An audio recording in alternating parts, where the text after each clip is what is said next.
kami tahu Engkau sumber kekuatan di dalam hidup kami Tuhan. Bahkan apapun badai dalam hidup kami, Engkau ada bersama dengan kami. Dan itu cukup menjadi kekuatan bagi setiap kami. Bapak, urapi hamba-Mu yang tidak ada apa-apanya, urapi setiap kami yang ada di tempat ini Roh Kudus. Kami tahu ibadah ini menjadi sia-sia tanpa pengurapan Roh Kudus. Kami membutuhkan Tuhan dalam hidup kami. Di dalam nama Yesus yang percaya Tuhan di tengah kita, memberkati kita. Mari kita akan bersama. Amin. Sorak-sorai bagi Tuhan Yesus. Silakan duduk, ibu-ibu yang terkasih, shalom. Bagaimana kabarnya? Luar biasa karena kita punya Tuhan yang luar biasa. Iya, saudara, saya hari Sabtu yang lalu baru tiba dari Israel, saudara, ya, dan berkali-kali pergi ke sana tapi nggak pernah bosen karena kita belajar. Dari sanalah kita belajar bahwa perjalanan kehidupan kekristenan itu seperti bangsa Israel yang dibawa Tuhan keluar dari perbudakan. Satu hal kemarin yang sangat memberkati saya adalah ketika kita pergi di satu tempat yang namanya itu Mara. Ya. Ada yang sudah pernah ke situ? Di Sumur Mara. Ketika bangsa Israel dibawa keluar sama Tuhan 3 hari perjalanan di padang gurun, mereka tidak punya air. Saudara bisa bayangkan orang jalan 3 hari lalu tidak ada minum?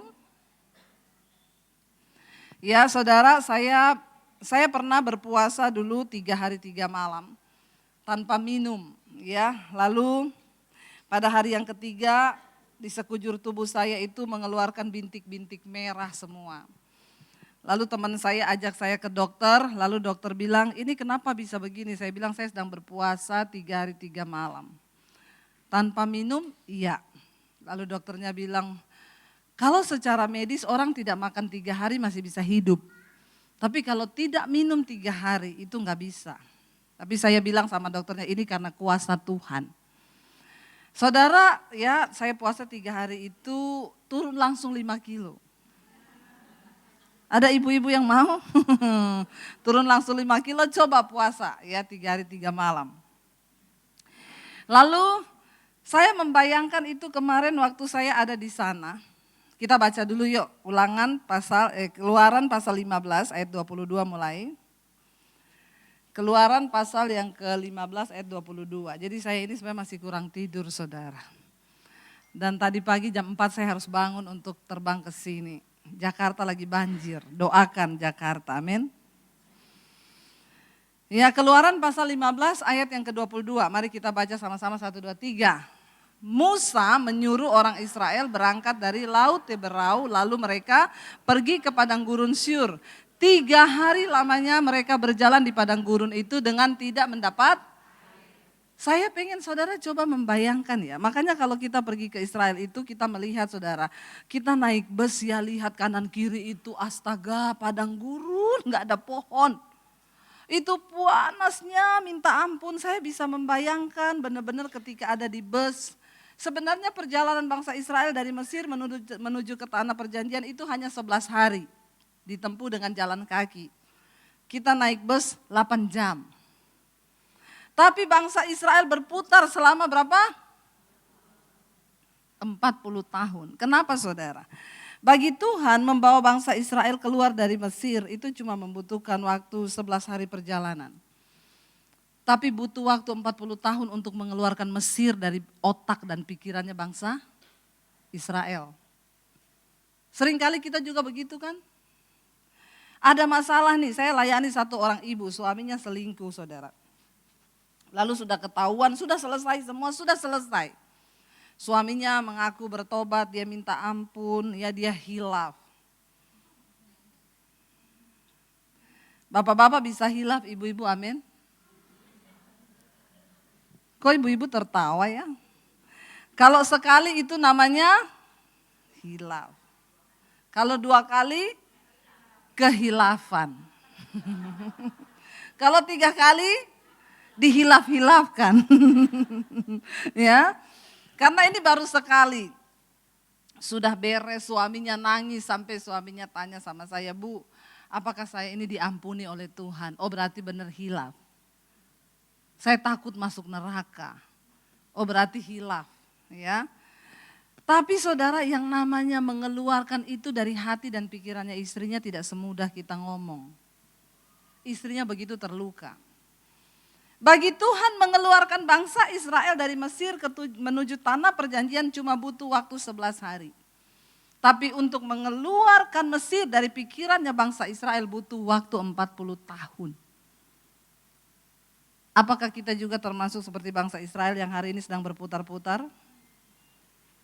Kita butuh waktu berapa lama untuk bisa melepaskan pengampunan? Kita butuh waktu berapa lama untuk bisa melupakan semua peristiwa yang terjadi di hidup kita? Jangan mau berlama-lama dibohongi sama iblis, amin. Ya, saya bilang sama istrinya, Bu, lupakan. Tapi tiap hari suaminya diintimidasi. Ya, apa yang kamu perbuat sama perempuan itu? Gayanya kayak apa? Astagfirullah.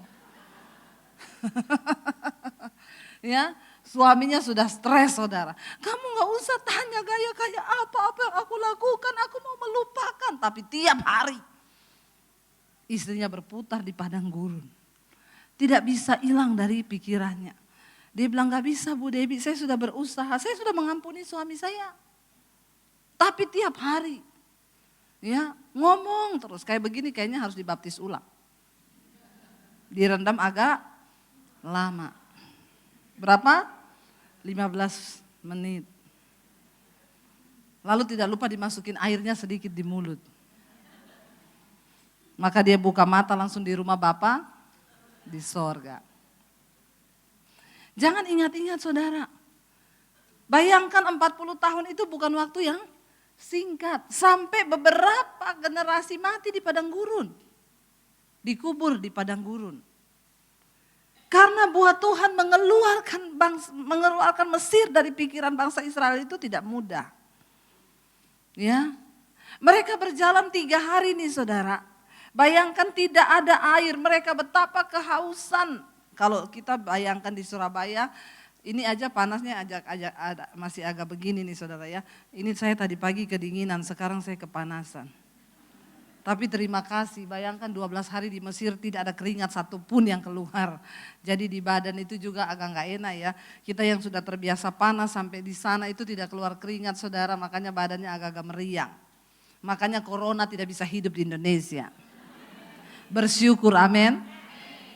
Ya, baru kena matahari Indonesia sudah mati dia saudara. Ya apalagi dia masuk dalam tubuhnya orang Indonesia, dia kaget banyak sekali virus di sini. Lalu coronanya yang sakit saudara. Ya, tapi kita semua masih sehat hari ini semua karena Tuhan. Amin. Saudara bisa bayangkan sekarang China negara maju dengan semua teknologi yang begitu canggih, sekarang angkat tangan dengan apa yang terjadi. Saya percaya ini waktunya untuk China berseru kepada Tuhan. Kita berdoa saudara, mereka mencari Tuhan. Kenapa? Kematian di depan mata dan tidak ada bisa hentikan saudara. Ya, sudah cukup hari-hari ini negara-negara berkembang melupakan Tuhan. Ya, makanya salah satu menteri kesehatan di Indonesia berkata, kenapa Indonesia masih bebas? Karena kekuatan doa. Amin. Ya, kita punya Tuhan. Oke, kita kembali. Bangsa Israel berjalan 3 hari tanpa minum. Mau mati saudara, benar itu sekarat. Lalu akhirnya dari kejauhan mereka lihat ada sumur. Sumurnya itu gede dan masih ada sampai sekarang. Diameternya kurang lebih 2,5 meter. Dan masih ada airnya. Nanti saudara lihat di vlog saya, di channel YouTube saya, Debbie Basjir TV. Jangan lupa subscribe. Amin. Itu saya syuting ada airnya. Mereka melihat sumur. Kira-kira orang aus 3 hari gak dapat minum, jalan di padang gurun lihat sumur. Wow gak? Wah itu, yes akhirnya ada sumur di depan. Menemukan sumur di padang pasir itu mujizat.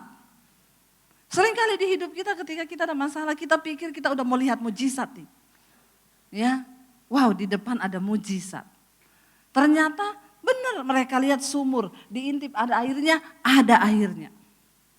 Lalu mereka mencoba untuk menimba air di sumur itu, lalu mereka minum. Alkitab berkata rasanya Pahit. Pahit saudara.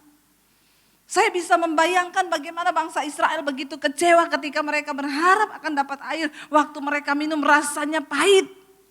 Haus 3 hari pengen minum pahit. Gondok enggak? Banget. Alkitab berkata lalu bersungut-sungutlah bangsa itu di hadapan Tuhan dan Musa. Kenapa kamu bawa kita keluar dari Mesir? Biar kita mati saja di sana. Oh saya tahu kenapa kamu bawa kita keluar. Udah gak ada kuburan di Mesir. Lu pengen kita mati di padang gurun supaya kita dikubur massal di sini. Mulutnya itu loh gak bisa dijaga.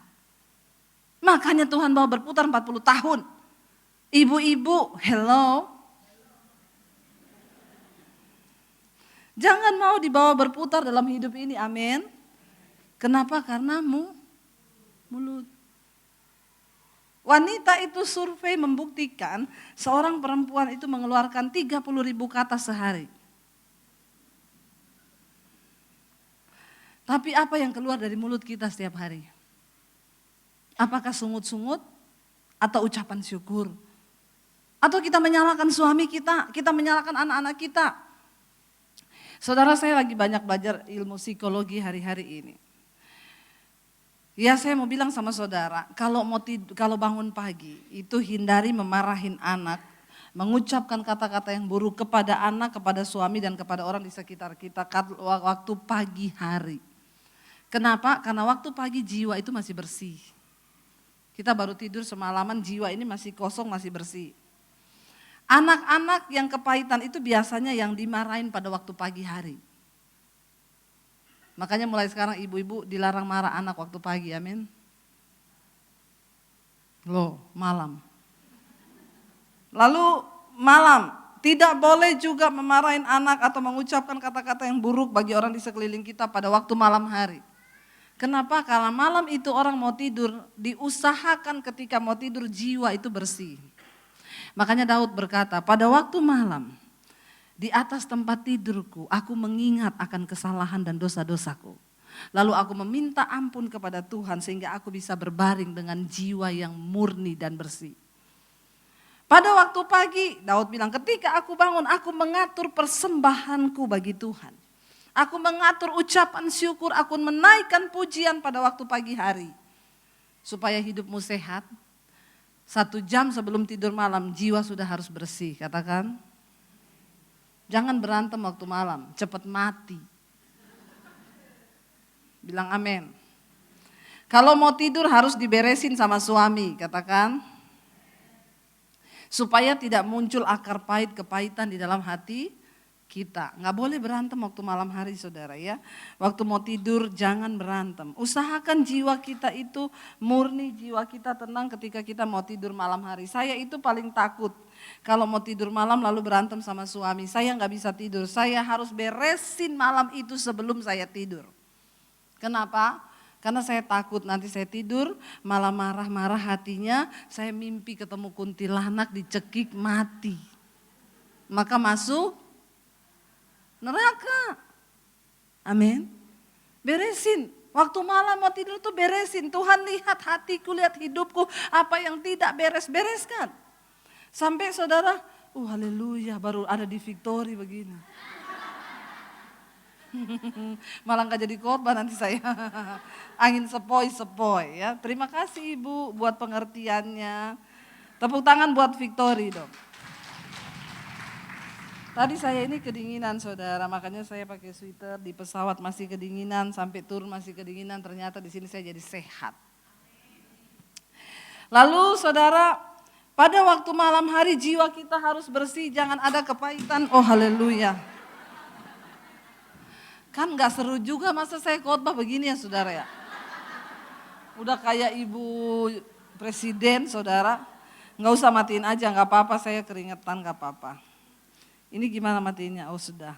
Nanti saya bawa pulang tuh ke Jakarta ya. Ya, bagi tisu aja Bu.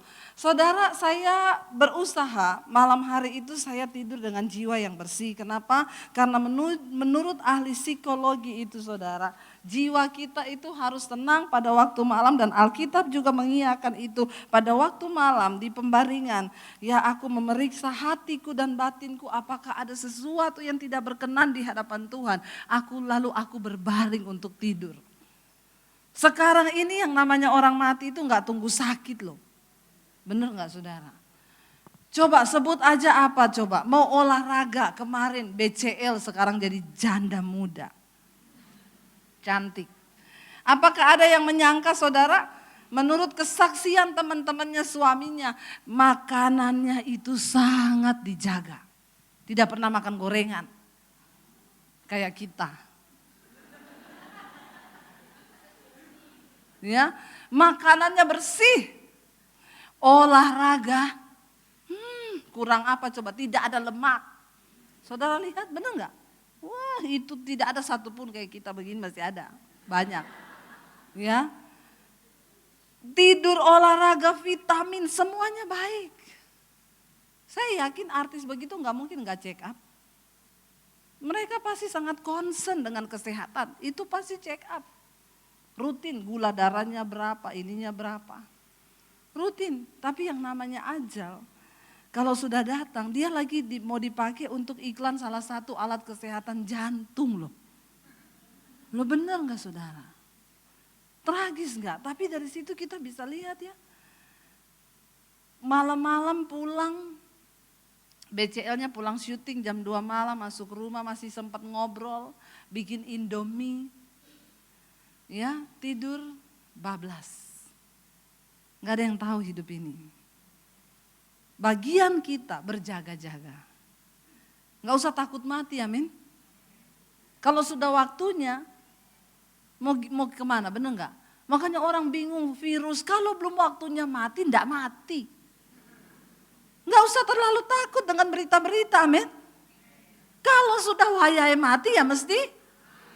Gak usah tunggu kena corona, bener gak?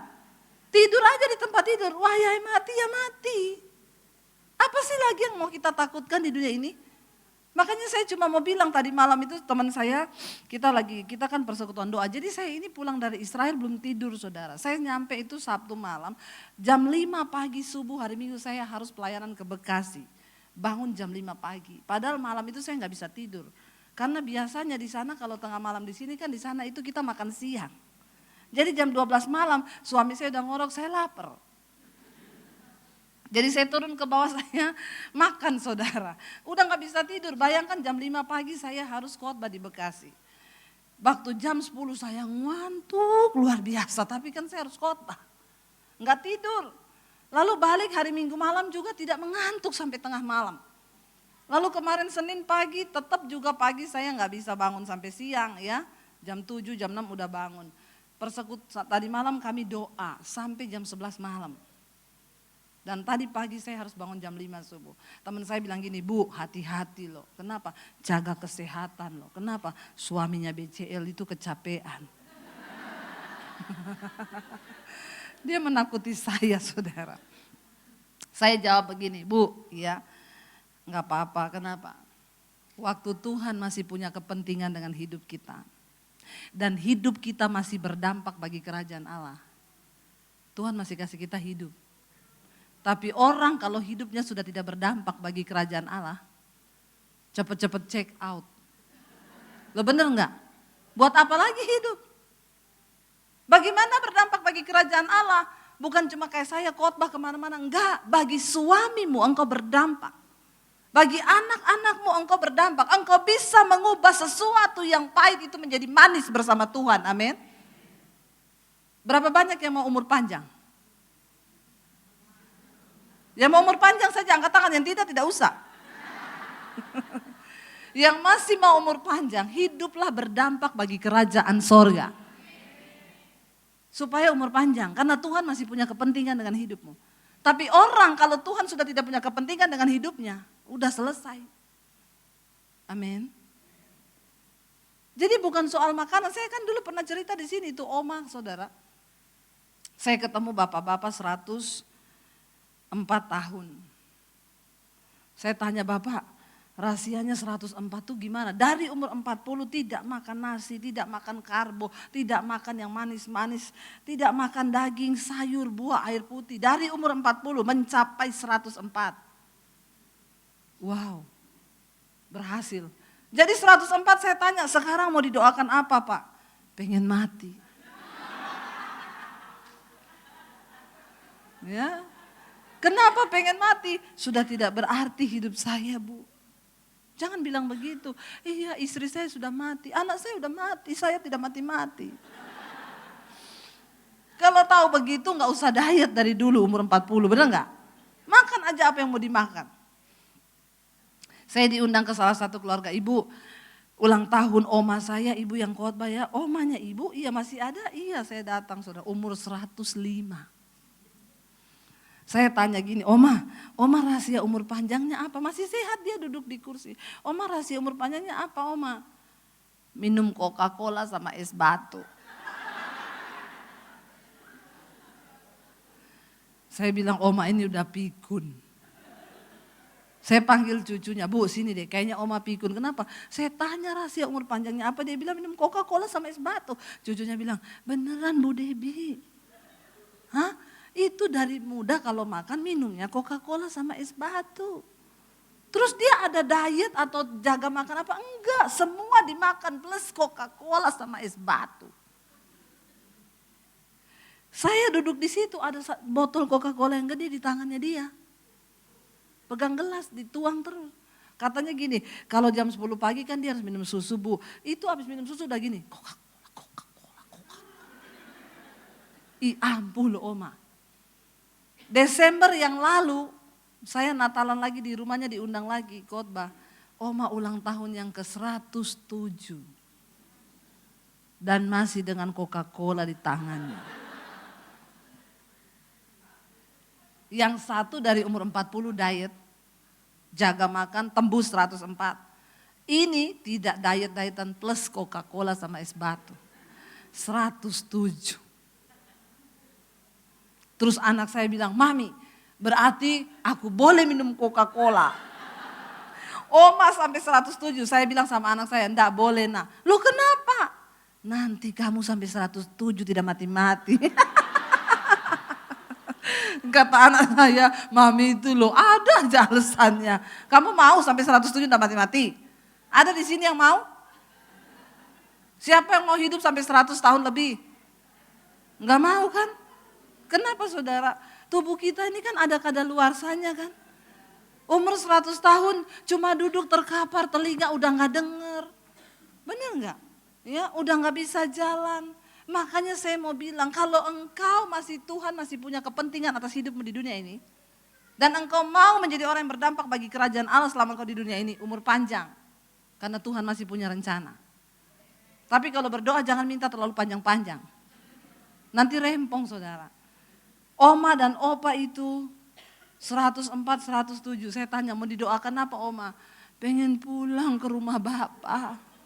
Rempong kan?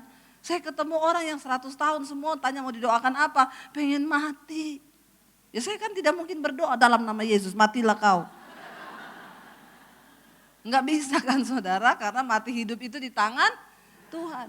Bagian kita kejar perkenanan Tuhan. Ya. Suaminya BCL 40 tahun loh, baru ulang tahun kan beberapa waktu yang lalu. Singkat sekali umurnya. Saya berdoa kita semua Tuhan biar punya kepentingan dengan hidup kita. Ibu suami saya belum bertobat, berdoa. Saya tadi dengar kesaksian ada seorang ibu, dia cerita 10 tahun Bu saya bergumul buat suami. Itu tidak mudah 10 tahun tapi puji Tuhan sekarang suami saya bertobat, tidak merokok, tidak ini, Tuhan ubahkan, amin.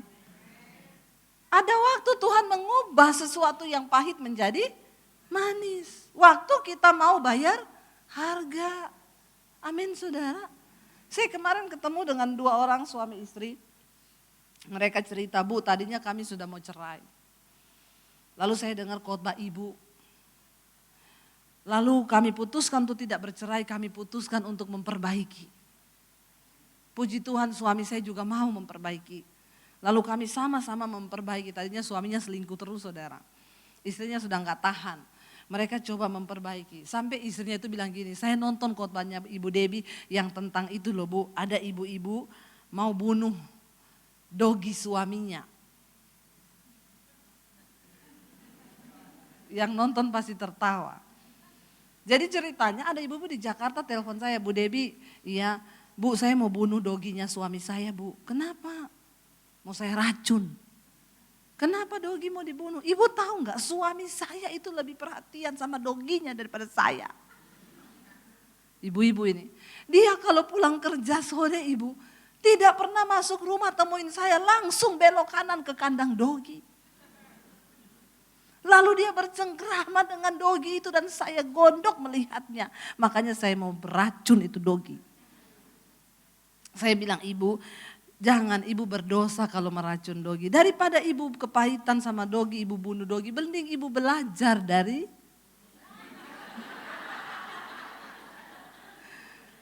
Amin ibu-ibu.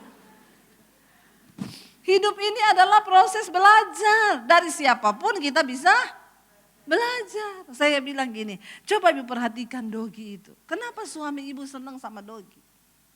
Yang pertama nggak cerewet. Ya. Yang kedua, dogi itu ibu kalau dia pulang ketemu suami ibu, coba ibu intip. Iya Bu, dia ciumi suami saya, dia jilat dari atas sampai bawah. Suami saya dipeluk sama dogi itu, wah seneng dipeluk dogi itu. Saudara yang punya dogi benar nggak? Saya punya dogi saudara, kalau saya pulang dari luar kota itu dia, udah seneng banget. Lalu ibu itu bilang, harus begitu Bu Debbie? Lah ini yang mau cerai itu dia bilang, ibu saya nonton itu khotbah ibu. Lalu saya mau praktekkan. Waktu suami saya pulang ibu saya sambut dia seperti dogi.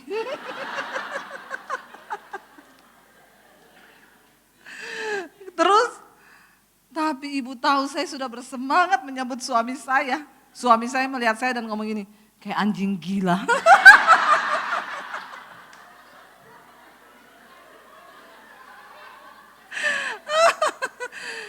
Tapi saudara berhasil dipulihkan loh. Amin. Untuk mengubah sesuatu yang pahit menjadi manis, itu diperlukan harga diri ditanggalkan. Kesombongan ditanggalkan. Ngapain sih kita saling beradu tiap hari? Menyombongkan aku yang benar, lu yang salah. Berhenti, udah, bukan zamannya. Kalau kita mau mengubah sesuatu yang pahit menjadi manis, kita mau berdampak bagi kerajaan Allah, ayo kita matikan daging kita, ego kita ini loh. Berhenti. Amin. Makanya ada suami-suami yang bilang, istri saya itu Bu ikut persekutuan sih, tapi pulang ibu tahu sok pinter mengkhotbahi saya. Ibu-ibu kita nggak bisa mengkhotbahi suami, amin. Karena suami itu, laki-laki itu, biarlah nggak apa-apa ada beberapa laki-laki di sini. Laki-laki itu nggak suka diajari, digurui, dinasihatin itu nggak mau. Makanya Alkitab bilang istri, kalau ada suamimu yang belum bertobat, menangkanlah dia tanpa perkataan, hanya dengan perbuatan. Supaya suamimu yang belum bertobat itu melihat betapa suci dan salehnya istrinya itu, lalu dia mau percaya kepada Tuhan. Jadi dilarang buat ibu-ibu, itu Bu istri saya ikut pede Bu, memang rajin pergi ke gereja, persekutuan doa, tapi pulang Bu, udah kayak nabi. Saya bikin apa? Salah dikhotbahin semua. Kamu itu baca firman, makanya tuh bertobat. Lu tuh gak mau bertobat. Model istri kayak begini bagaimana suami mau bertobat? Amin. Hello ibu-ibu. Makanya firman itu jangan cuma dimasukin otak. Lalu kita punya pengetahuan banyak, kita merasa arogan. Sehebat apapun kita tanggalkan egomu. Supaya engkau bisa mengubah yang pahit menjadi manis. Saya kan pernah bersaksi di sini. Saya tuh datang dari latar belakang keluarga. Papi saya itu kepala kantor tapi dia melayani keluarga. Jadi kadang mami saya itu enggak masak, papi saya masak turun ke dapur. Kadang mami saya lagi nonton TV dia bikinin kopi. Itu saya lihat dengan mata saya. Saya menikah dengan suami orang Solo. Itu suami saya di rumah saudara kayak papahnya itu kayak raja. Dilayani sama maknya. Jadi papanya itu tinggal sego gitu ya. Maknya datang, nggih, bawa nasi. Dia tinggal teriak, wedang. Lalu maknya datang, nggih, bawa wedang. Lah waktu kami menikah, kami datang dari dua budaya yang berbeda. Di benak saya suami itu juga harus bisa melayani istri. Kayak papi saya. Di benak suami saya, istri itu sepenuhnya menghamba kepada suami. Lalu kami menikah. Hancur enggak? Apalagi suami saya Solo, saya Sulawesi. Itu semakin memperparah keadaan rumah tangga kami. Ketemunya di gereja. Saya pikir ketemu orang di gereja sama-sama hamba Tuhan. Malaikat. Pasti kalau berantem, shalom. Lalu dia balas, haleluya. Ternyata kagak. Lalu waktu kami menikah, waktu belum ada anak, masih bulan madu, saya suka cita saudara. Bikinin suami saya kopi, dia kopi, nggih, saya bawa, I love you, I need you, I want you. Mulai berjalan pernikahan, akhirnya saya hamil. Waktu kita hamil, perempuan tuh bermasalah dengan dirinya sendiri, hormon berubah semua, benar enggak? Ya, jangan harap kita diperhatikan suami kita, perasaan kita jadi sensitif. Jadi perempuan itu dipimpin perasaan, laki-laki dipimpin logika. Makanya ibu-ibu enggak usah mimpi suamimu mengerti perasaanmu. Ya, kalau berantem lalu kita bilang kamu itu tidak mengerti perasaan saya. Suamimu bilang kita pikir saja pakai logika. Jadi tidak bakal ketemu. Karena laki-laki dan perempuan itu memang berbeda. Lalu saudara saya akhirnya mulai hamil, mulai berat juga saya. Enggak pakai pembantu, hamil anak pertama, kedua suami saya masih seperti raja. Kopi. Lama-lama saudara, mulai mata air pahit keluar. Ya, bulan madu sudah habis. Madunya menipis, lama-lama entek. Waktu madunya entek, yang tersisa tinggal lebahnya. Bener enggak? Ya, dan racunnya saudara. Suami saya teriak, kopi, punya tangan kaki dua sama kan, pergi ke dapur bikin sendiri. Udah kayak bos saja. Kaget dia saudara. Ya, kenapa istri saya jadi begini? Sana berangkat di dapur, kamu itu tahu nggak papi saya itu suami terbaik. Bu, keluar semua memori saya. Dia kepala kantor tapi pulang, dia turun ke dapur. Kadang mami saya dibikinin kopi. Kata suami saya, emak saya itu istri ideal. Ya, saya bilang kenapa? Layani bapakku koyo rojo. Pokoknya ngomong apa ndak pernah bersungut, mulutnya nggak pernah dibuka, cuma enggak. Wah, jengkel nggak saya saudara? Dibandingkan sama emaknya, dia juga jengkel saya bandingkan sama papi saya. Lalu kita saling menyakiti kan, karena egonya dua-dua muncul. Lalu saya udah jengkel, saya bilang ya udah kalau gitu kita nikahkan aja papiku sama makmu. Biar rumah tangga mereka jadi rumah tangga yang bahagia. Apakah seperti itu? Lalu tiap hari yang ada hanya kemarahan. Rumah tangga berubah jadi mata air yang pahit. Sampai satu kali saudara, kami saling menyakiti terus. Kenapa? Ego dua-dua yang muncul. Sampai satu kali saya dapat ayat firman Tuhan yang berkata, lakukanlah segala sesuatu. Baik itu dengan perkataan ataupun perbuatan, lakukanlah seolah-olah untuk Tuhan dan bukan untuk manusia. Amin. Berat enggak? Berat. Tapi itu bukan pilihan, harus kita lakukan. Kenapa kita harus melakukan firman? Bukan untuk Tuhan, untuk kebahagiaan hidup kita ini loh. Karena banyak manusia tidak berbahagia, cuma satu, karena tidak mau melakukan firman. Kalau kita mau melakukan firman, maka saya mulai baca ayat itu, yes Tuhan. Ibu-ibu yang bekerja di rumah, memang pekerjaan ibu rumah tangga itu berat. Tapi coba engkau mulai merubah, lakukan untuk Tuhan. Engkau bahagia, suamimu bahagia, anak-anakmu bahagia, rumah tanggamu berbahagia. Makanya ada pepatah berkata, istri itu penolong. Kalau mau bikin hancur sebuah rumah tangga, iblis serang istrinya. Waktu istrinya diserang, rumah tangga itu kacau semuanya. Tapi waktu istri kuat, maka rumah tangga kita juga menjadi rumah tangga yang kuat. Saya mulai melakukan dengan sukacita. Ya, suami saya teriak, kopi, gondok saudara. Tapi saya ke dapur, saya kasih kopi, saya kasih krim, saya bilang untuk Tuhan. Benar, untuk Tuhan. Kenapa? Kalau untuk suami, kasih sianida dikit. Kenapa ada orang bikin kopi dikasih sianida? Karena ada hati yang pahit. Karena ada hati yang terluka. Tapi ketika engkau mau mengubah itu menjadi manis, ya, harus ada harga yang dibayar. Bangsa Israel bersungut-sungut, mereka berteriak kepada Musa. Coba kita lihat ayat yang berikutnya, ayat yang ke-23 tadi, Keluaran 15. Maka Tuhan berseru kepada Musa. Baca sama-sama saudara, 1, 2, 3.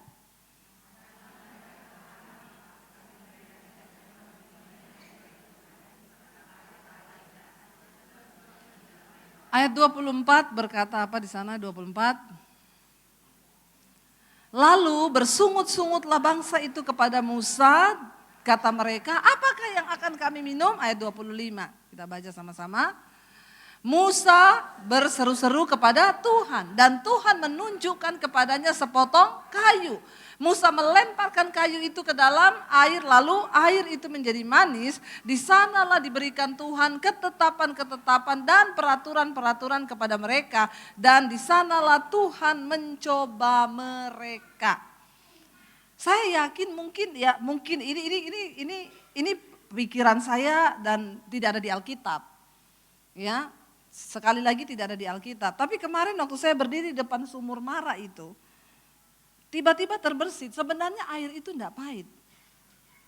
Tapi ketika bangsa Israel mendekat, Tuhan sengaja membuat air itu pahit. Kenapa? Di sanalah Tuhan menguji mereka. Saudara, iman percaya kepada Kristus, kekristenan itu berbicara tentang proses di mana kita ini dilatih dalam hidup kita. Amin. Enggak ada orang Kristen mau enak-enak aja. Enggak ada. Justru kalau hari ini saudara lagi tidak punya masalah, saya doakan supaya ada. Kenapa saudara? Ya, yang pahit itu baik bagi jiwa kita. Obat itu enggak ada yang manis. Ya, dan memang enggak enak, tapi yang namanya pahit itu membawa kesembuhan, menyembuhkan. Coba kita lihat Yesaya saudara, kita lihat kitab Yesaya. Bapak, ampuni Tuhan. Ya, Yesaya kita lihat 38 ayat 17. Yesaya 38 ayat 17. Kita baca sama-sama saudara, apa Alkitab katakan tentang sesuatu yang pahit itu? Yesaya 38 ayat yang ke-17, kalau sudah ada kita baca sama-sama 1, 2, 3.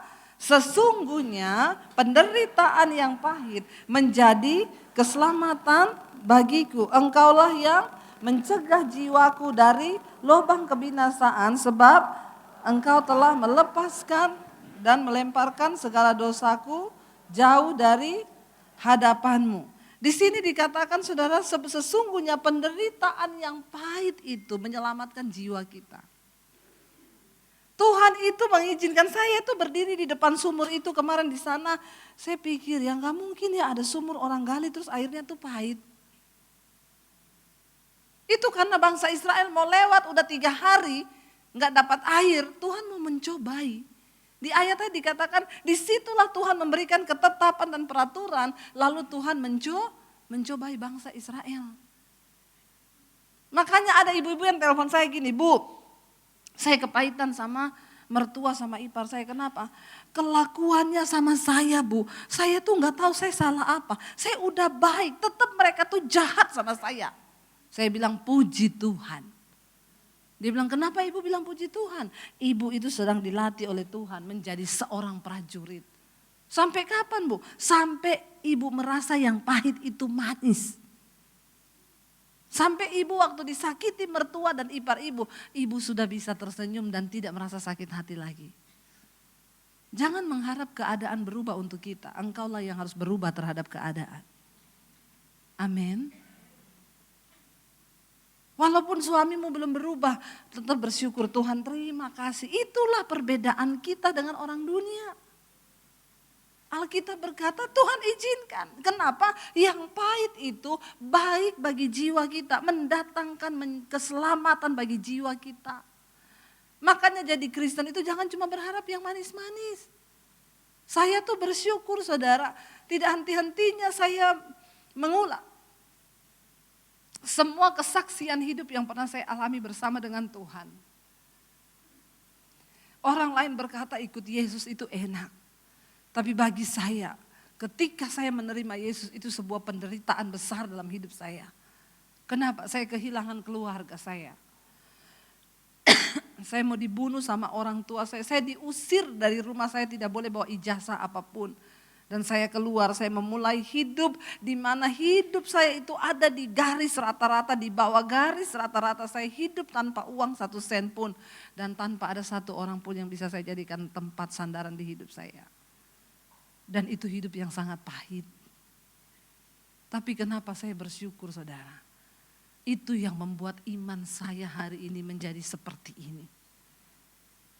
Saya menjadi orang yang tidak mudah menyerah. Saya bisa tersenyum di dalam kepahitan. Kenapa? Karena yang lebih buruk sudah pernah saya alami. Makanya kalau cuma difitnah, kalau cuma ditendang orang, kalau cuma direndahkan orang, itu bukan masalah lagi bagi saya. Kenapa? Saya pernah mengalami sesuatu yang bahkan saya hampir kehilangan nyawa. Kenapa Rasul Paulus bilang? Karena nama Yesus setiap hari kami berada dalam bahaya maut. Kami dibunuh, kami dipenjara, kami di ini. Setiap hari Rasul Paulus berkata, itulah kekristenan yang sesungguhnya. Jangan dengar iklan-iklan tentang kekristenan, amin. Ikut Yesus enak, naik motor jadi naik mobil. Yang naik Avanza jadi naik Innova. Yang naik Innova ganti Alphard. Yang naik Alphard ganti motor lagi. Kena kutuk soalnya. Jangan saudara, ikut Yesus bicara tentang bayar harga. Kenapa? Saya mau sampaikan bagi saudara. Upah di dalam kekekalan yang akan engkau terima itu jauh lebih besar. Kemuliaan yang Tuhan sediakan bagi kita itu nilainya jauh lebih besar daripada penderitaan ringan yang kita hadapi di dunia ini. Kenapa? Dunia ini gak ada apa-apanya. Saudara, engkau sedang dipersiapkan. Memasuki sebuah tanah perjanjian di dalam kekekalan. Hidup di dunia ini bukan segala-galanya. Ini bukan selama-lamanya. Di sini kita cuma perantau. Alkitab berkata hidup manusia di dunia cuma 70 tahun. Kalau kuat. Banyak yang tidak sampai. Dan kalau mencapai 70 tahun lebih, kebanggaannya sakit penyakit. Benar gak? Saudara ketemu orang usia 30 yang dibanggakan karir. Wah puji Tuhan, iya sekarang saya jadi manajer loh di satu perusahaan. Iya gajimu berapa? Wah cuman 30-40 juta sih. Nanti ketemu umur 40 yang diceritain apa? Puji Tuhan udah dapat jodoh. Ya, udah menikah sekarang saya udah punya anak. Ya, suami saya ini. Ya. Nanti kalau mencapai 40 lebih yang dibanggakan apa? Puji Tuhan udah punya rumah. Punya kos-kosan 100 pintu, pintunya toh. Ya. Udah punya mobil yang dibanggakan itu. Ntar kalau masuk umur 70, kalau ketemu yang dibanggakan apa? Gimana kabarnya Oma? Puji Tuhan, iki lo boyokku. Aduh tiap hari pugele rasane, bener gak saudara? Kalau ketemu yang dibanggakan apa? Iki lo aduh lututku iki lo sakit. Itu tidak bisa dihindari karena memang seperti itu. Alkitab udah bilang, orang mencapai 70 tahun kebanggaannya sakit. Apalagi kalau hidupnya ditambah dengan banyak kepahitan. Hati yang gembira obat yang manjur. Semangat yang patah bikin osteoporosis. Kata Alkitab, mengeringkan tulang. Biar mau minum anlin 1 truk. Kalau ada kepahitan, kekecewaan yang engkau simpan dalam hatimu, maka osteoporosis. Hello, bertobat. Hidup ini yang manis-manis saja saudara. Kalau perlu kita ada di tempat yang pahit, kita rubah tempat itu menjadi manis. Musa berseru kepada Tuhan. Lalu Tuhan menunjukkan sepotong kayu. Seringkali mujizat terjadi tanpa kita duga. Cuma dari sepotong kayu. Kenapa Tuhan mengizinkan itu menjadi pahit lalu menjadi manis? Supaya bangsa Israel melihat dengan mata mereka bahwa mereka punya Tuhan yang hidup yang sanggup melakukan mujizat. Itu tujuan Tuhan, tapi dasar memang bangsa ini keras kepala. Ya. Lalu Musa melemparkan kayu itu ke dalam sumur itu, Alkitab berkata berubah air itu menjadi manis. Yang tadinya mereka minum pahit jadi es teh. Wow, di padang gurun. Kenapa jadi manis? Karena di padang gurun itu kita butuh gula saudara.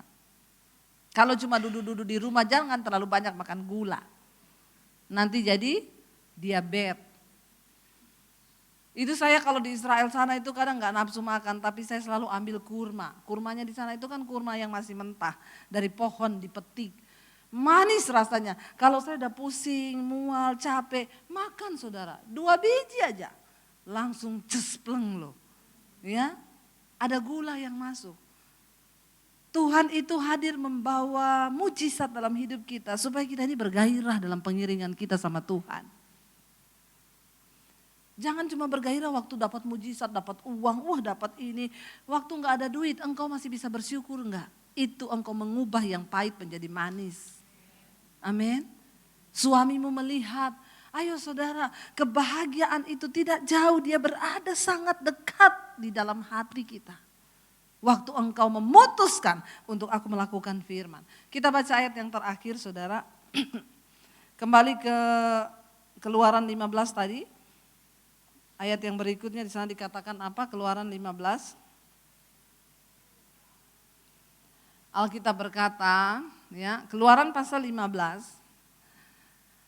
Ayat yang ke-26 kalau enggak salah tadi ya, kita sudah sampai di ayat yang ke-26.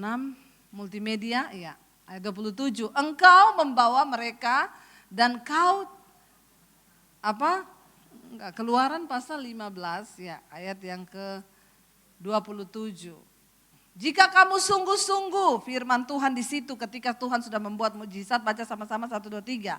Jika kamu sungguh-sungguh mendengar suara Tuhan Allahmu dan melakukan apa yang benar di matanya dan memasang telingamu kepada perintah-perintahnya dan tetap mengikuti segala ketetapannya, maka aku tidak akan menimpakan kepadamu penyakit manapun yang telah kutimpakan kepada orang Mesir. Saudara, cuma satu Tuhan bilang, lalu di situ Tuhan memberikan ketetapan-ketetapan bagi bangsa Israel.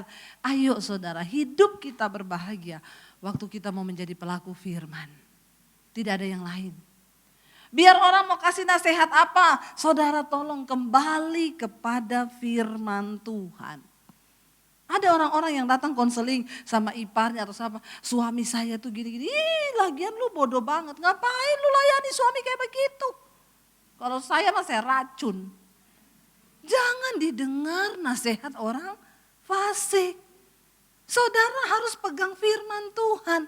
Apa yang Alkitab ngomong itu aja yang kita buat. Maka Alkitab bilang, Tuhan bilang dia meluputkan hidup kita. Tapi kebanyakan orang Kristen tuh gak mau tunduk sama firman. Saya sudah gak tahan sama suami saya, Bu, saya mau bercerai. Kayaknya itu yang terbaik. Kalau engkau menceraikan suamimu, siapa yang akan berdoa buat dia? Amin ibu-ibu. Hari-hari ini banyak yang konseling sama saya. Bu, saya udah pisah rumah, saya tinggalkan suami saya sudah tidak tahan dengan perbuatannya. Sekarang keluarga saya suruh saya menikah lagi. Alah bu. Ya, kamu pikir kamu akan berbahagia? Kutuk itu akan mengikuti engkau. Hidup ini bahagia kalau kita tuh mau melakukan firman. Kenapa banyak terjadi kekacauan? Karena orang Kristen gak sabar melakukan firman. Ya, nikah udah salah, tidak mau lagi bayar harga, maka engkau menghasilkan keturunan-keturunan yang akan binasa, saudara. Kenapa kita harus bertahan dalam kebenaran firman Tuhan? Alkitab berkata ada upah yang menanti orang-orang yang terus mau setia melakukan firman-Nya. Tidak mudah, berjuang. Tadi ada ibu-ibu yang bersaksi 10 tahun berjuang bagi suaminya. Jangan gini, 10 tahun kalau saya menikah sama laki-laki lain, mungkin sudah bahagia. Pret. Nggak usah berpikir begitu ya.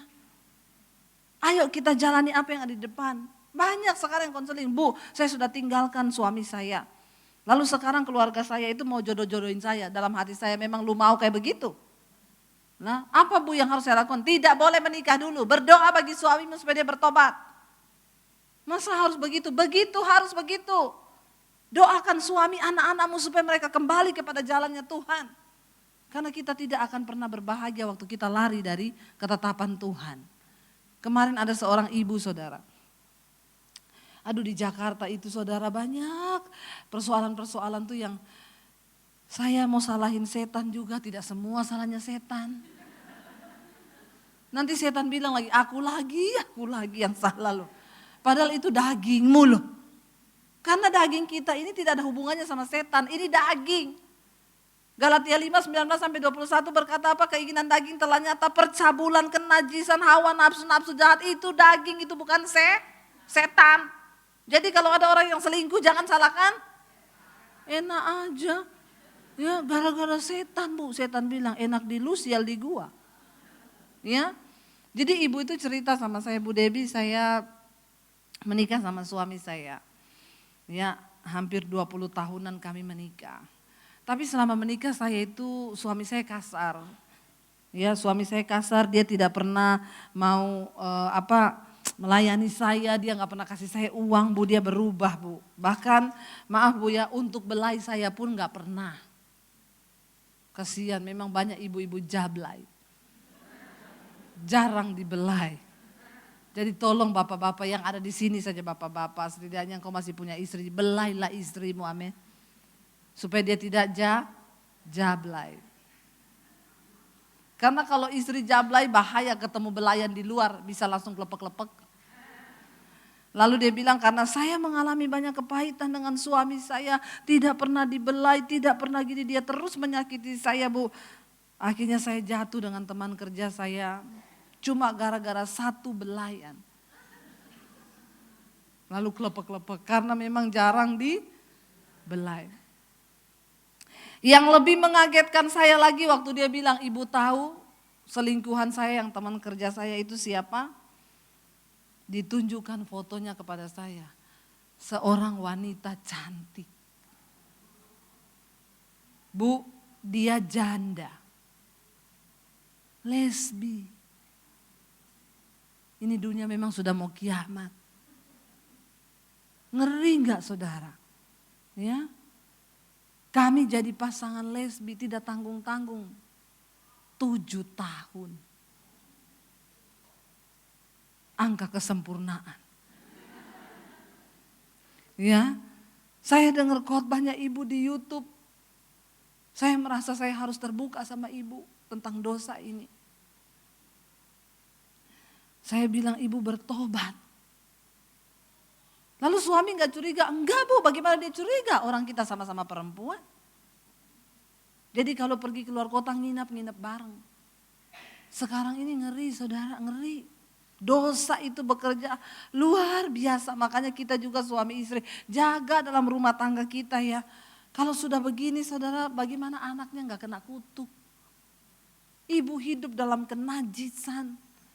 Ya, ayahnya hidup dalam kenajisan. Siapa yang akan membela rumah tangga dan keluarga itu di hadapan Tuhan? Saya bilang, ibu, saya yakin ibu itu tidak berbahagia. Ya iya Bu. Siapa yang berbahagia? Hidup di dalam dosa. Lebih bahagia suami ibu itu tidak membahagiakan ibu, tapi ibu melakukan firman itu lebih bahagia. Waktu kita tunduk kepada ketetapan Tuhan, semua bisa berubah menjadi manis. Tapi ketika ibu suami sudah tidak membahagiakan ibu, lalu ibu memilih untuk tinggal dalam dosa, itu lebih tidak bahagia lagi. Masih untung Tuhan gak cabut nyawanya loh. Dan itu untuk yang kedua kali dia berselingkuh dengan perempuan. Di Jakarta itu saudara, di Jakarta di sini enggak ada. Karena belum ada yang ngaku. Bapak istri konseling, ibu suami saya selingkuh sama siapa? Sama temennya siapa? Bambang. Memang udah mau kiamat memang ya. Makanya saya mau bilang bapak ibu yang terkasih di sini, berdoa buat anak-anakmu, berdoa buat keturunanmu. Hari-hari ini kita menjadi orang yang membawa sesuatu yang manis dalam rumah tangga kita, yaitu kerajaan Allah. Kita mau bilang kami mau berdiri menjadi orang yang membawa kerajaan Allah dalam rumah tangga kami. Berperang saudara, berperang. Gagalkan rancangan setan atas anak-anakmu, gagalkan rancangan iblis atas rumah tanggamu, gagalkan. Apalagi sebagai seorang istri kita dipilih. Alkitab firman Tuhan ini bilang, kalau engkau sungguh-sungguh melakukan semua ketetapanku. Tuhan itu membawa bangsa Israel, membuat mereka, mengizinkan mereka mengalami semua tekanan di padang gurun. Cuma satu, supaya mereka belajar taat sama Tuhan. Jangan mau berputar-putar puluhan tahun dalam hidup kita dengan persoalan-persoalan yang dicari-cari. Waktu engkau punya pilihan hati teguh menjadi pelaku firman, engkau berbahagia dalam hidupmu. Saudara tahu, untuk sebuah roket itu dikirim ke luar angkasa, dia harus mengeluarkan segenap kekuatan dan tenaga powernya ketika dia harus melewati atmosfer bumi. Tapi ketika dia sudah tembus melalui atmosfer bumi, dia sudah keluar di luar angkasa, dia tidak membutuhkan power lagi. Dia tinggal mengorbit dan tanpa power dia melakukan semua tugas. Orang-orang bilang sekarang sama saya, Bu, kelihatan banget ibu tuh kok sekarang bahagia banget. Kenapa Bu? Saya sudah berpindah ke dimensinya Tuhan. Karena saya dari dulu mau bilang, Tuhan aku mau taat. Uji aku. Apapun yang engkau mau dari hidupku, uji aku. Dan engkau melihat, aku akan taat kepada firman-Mu. Kenapa? Karena aku percaya tidak ada hal lain yang bisa membuatku jiwaku berbahagia. Selain aku taat kepada perintah dan ketetapan-Mu. Kalau Tuhan suruh mengampuni, ampuni. Hari ini engkau disakiti, malam doa, Tuhan aku lepaskan pengampunan bagi dia. Dalam nama Yesus, beres. Saya mau bilang buat saudara, tidak ada dokter hebat yang bisa menyembuhkan engkau. Tidak ada pendeta sakti yang bisa mendoakan engkau. Engkau harus menjadi dokter bagi dirimu sendiri bersama dengan Tuhan. Amin. Karena engkau memilih melakukan dan taat kepada firman Tuhan. Cuma itu. Ada orang yang telepon, ibu doakan saya mau lepaskan kepahitan Bu. Tidak bisa saya doakan kau. Masa gak bisa ibu tumpang tangan? Saya tumpang kaki juga tidak bisa. Apa yang harus saya lakukan? Berdoa kepada Tuhan dirimu sendiri dan berkata, aku mau Tuhan. Aku mau bilang pada diriku dan jiwaku, hai jiwaku tunduk kepada firman Tuhan. Lawan egomu, lawan ambisimu, lawan kedaginganmu saudara. Ingat tidak ada dokter hebat yang bisa menyembuhkan. Tidak ada pendeta hebat yang bisa mendoakan engkau pelepasan. Selain dirimu sendiri dengan Tuhan. Waktu engkau punya ketetapan hati, Tuhan aku mengubah yang pahit menjadi sesuatu yang manis. Aku mau taat pada firman-Mu. Yuk kita bangkit berdiri. Tuhan kami tahu tidak ada pilihan bagi kami hari-hari ini selain taat kepada Engkau, taat kepada firman-Mu. Kami tahu tidak ada pilihan bagi kami melakukan sesuatu yang lain selain hidup dalam kebenaran dan kekudusan-Mu Bapa. Hari ini mungkin rumah tangga kami sedang ada di dalam sesuatu yang pahit. Anak-anak kami mungkin sedang mengalami sesuatu yang pahit. Tapi kami percaya bersama Tuhan kami bisa mengubah semua yang pahit itu menjadi manis. Karena Tuhan Engkau berkehendak atas hidup kami. Uji kami Tuhan. Lihat hati kami. Kami hanya mau tertuju kepada Engkau. Karena kami tahu hidup kami di dunia ini singkat. Tidak ada waktu lagi kami bermain-main dengan panggilan kami. Kami harus belajar setia kepada Engkau. Kami mau Tuhan. Sungguh-sungguh Bapa. Mari angkat tanganmu saudara. Hidupku menggenapi firman-Mu. Tanda mujizat sertai tiap langkahku. Kau bersamaku di dalamku,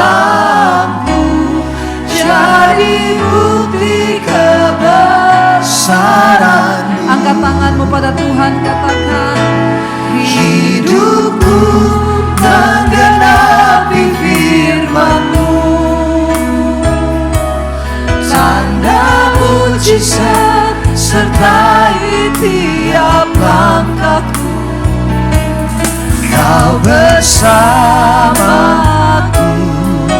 di dalamku, jadi bukti kebesaran. Lebih lagi bilang pada Tuhan, hidupku Tuhan, hidupku menggenapi firman-Mu. Tanda mujizat sertai tiap langkahku. Kau bersamaku di dalamku, jadi bukti kebesaran-Mu. Bapa, kami tahu ketika kami taat melakukan firman-Mu, Engkau menyertai kami dengan perkenanan-Mu Bapa. Engkau melihat setiap hal pahit yang sedang kami hadapi hari-hari ini Tuhan. Kami percaya seperti apa yang Kau lakukan kepada bangsa Israel. Engkau mengubah sesuatu yang pahit menjadi manis. Kami tahu Engkau sanggup juga lakukan itu dalam hidup kami Tuhan. Bahkan kami berdoa, jadikan kami menjadi orang-orang yang mengubah yang pahit menjadi manis. Karena kuasa Tuhan ada dalam hidup kami. Tuhan, jadikan kami orang-orang yang berdampak bagi kerajaan Allah di hari-hari terakhir ini. Kami mau mulai dari rumah tangga kami. Sebagai seorang istri, sebagai seorang ibu. Biar kami menjadi wanita yang berbuah manis di tengah rumah tangga kami. Jagai perkataan kami Tuhan. Supaya yang keluar dari perkataan kami hanya perkataan yang manis. Firman Tuhan dan janji-janji-Mu. Tidak ada perkataan yang buruk yang keluar dari mulut kami. Perkataan kutuk, perkataan yang sia-sia. Kami patahkan di dalam nama Yesus. Bahkan mungkin kalau kami pernah mengucapkan hal-hal yang tidak berkenan di hadapan Tuhan. Hari ini kami cabut di dalam nama Yesus. Dari tempat ini kami lepaskan berkat bagi anak-anak kami Tuhan. Kami lepaskan berkat bagi suami, bagi rumah tangga kami, bagi keturunan kami. Jadikan mereka menjadi keturunan ilahi di dalam Engkau. Kami sedang berperang hari-hari ini melawan dunia ini Bapa. Kami sedang berperang melawan tipu daya iblis, melawan kedagingan kami Tuhan. Bawa kami seperti bangsa Israel. Terus proses hidup kami menuju kesempurnaan-Mu ya Bapa. Hamba berdoa Tuhan, berikan kekuatan bagi mereka yang sedang mengalami ujian. Yang sedang mengalami sesuatu yang pahit itu Tuhan. Sampai tiba waktunya Engkau mengubah itu menjadi manis Bapa. Hidupku menggenapi